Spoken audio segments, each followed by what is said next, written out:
एक बार जंगल का राजा शेर शिकार पर निकला। वह इधर उधर शिकार ढूंढने लगा। तभी उसे एक गधा नजर आया। वह जैसे ही गधे को पकड़ने के लिए दौड़ा, वह एक गड्ढे में गिर गया और वह चिल्लाने लगा, बचाओ बचाओ, कोई तो मुझे बचाओ। पर कोई भी उसकी मदद के लिए नहीं आया। तभी वहां से राहुल नाम का एक लड़का गुजरा।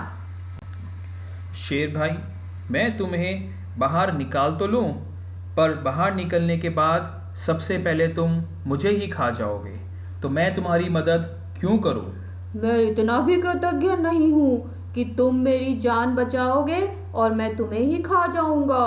इस संसार में सबसे ज्यादा कृतज्ञ तो मनुष्य ही है।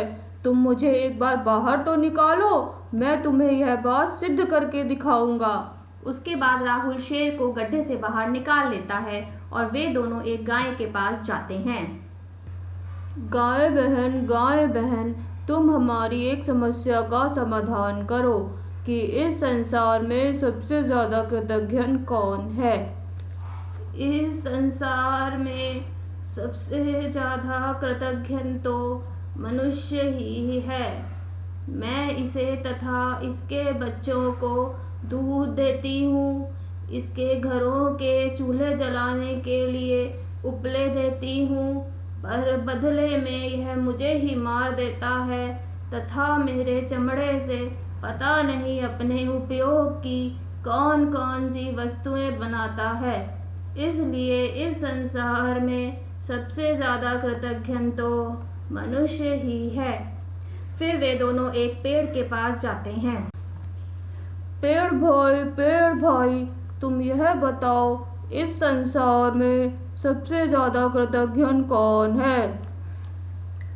मैं मनुष्य को फल देता हूँ, वनस्पतियाँ देता हूँ, छाया देता हूँ, लकड़ियाँ देता हूँ, पर बदले में यह मुझे ही काटकर इससे अपने ऐशो आराम की चीज़ें बनाता है, जिसके बिना भी उसका जीवन आराम से चल सकता है।